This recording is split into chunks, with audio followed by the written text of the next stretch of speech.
We live up north. The winters last from late November to mid-April, but May through October are pretty nice. The defining characteristic of living up here is that the winters are long, the population is sparse, and the desire to move to warmer and more populated climate zones is strong. In an attempt to find our purpose, we ask how we got up here in the first place. What were our ancestors thinking? How does one live up here? The population stayed out because the growing seasons are short and agriculture is limited. The resources instead are the forest, lakes, rivers, and the wilds themselves. People from downstate come up here for sightseeing, but there still isn't much in the way of jobs. Perhaps that is a blessing because it keeps the people down south from turning this into suburbia.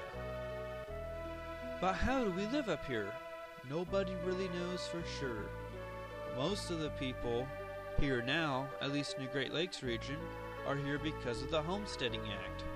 Poor people living in Scotland and Ireland didn't own land and had to deal with potato famine and poverty, so they were driven to relocate to a new continent. The stories of these people include working in the Pennsylvania coal mines, traveling out west to California, living in Canada, before finally getting land through the Homesteading Act. Finally owning land, like their lords did in Europe, was quite an achievement, and that was enough for them. Homesteading continued through the generations until economic prosperity after the Great Depression and the war ended.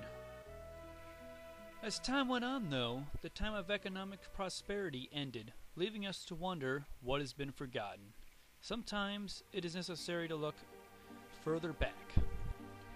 There was a time when a Stone Age culture was thriving here, only recently as 200 years ago. How did they live up here? How do you handle these cold winters without a house? How do you stay fed? Well, it's an interesting story. It is possible to build a nice shelter without any money. Last winter, I built these. To me, being out at these places in the winter is a very tranquil experience. You have a fire pit on the inside and bedding.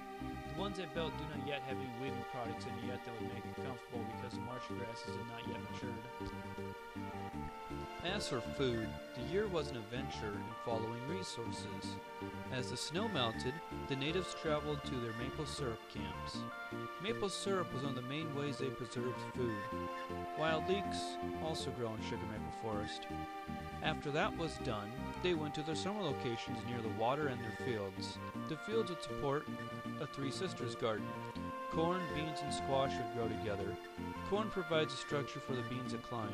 Beans add nitrogen to the soil and make the corn stalks more wind resistant. Squash grows around the exterior and acts as a mulch, keeping the weeds in check and keeping the soil moist while the spiny stems deter pest. They also had access to growing potatoes. Corn could be made into cornbread. Also during the summer, there were many wild berries to harvest.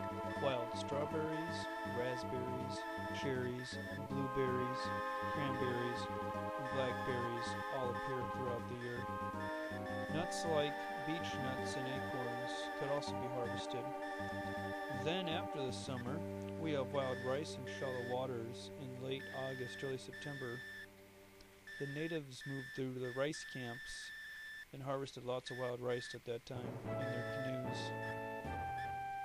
As fall came along, the time came to go to winter camps in the wilderness away from the waters but among the large wild animals. By this time there was a lot of food collected and preserved for the months ahead. Corn, beans, squash, wild rice, dried berries, etc. were all hidden away in root cellars. Fishing happened all year round, but much of the bigger game hunting took place in the fall and winter. Deer, bear, wolf, bobcat, etc. were hunted for meat and furs. And that is how people lived here back in the day. We must come to understand that winter is not the bane we think it is. The main issue with it is driving through the snow aspect, which is probably the greatest health risk of all of living up here. If only we could just do our work in the warm season and hide in the woods during the winter like it used to be. I believe what we need to do with all the acres of land available is that we should make the best use of it, and by that I mean living as one with the land, husbanding the land in modern times, but also leaving some wilds, harvesting it for its berries, game animals, fish, etc., all in a sustainable manner. We should have gardens for food, and we should raise animals like chickens and goats. Without the jobs appear, we need to sustain ourselves and build our own economy and community. Our food is worth far more than the world thinks. We can live frugally, making much of our own stuff, and live a far more enriched lifestyle. And if we do that, it might feel something like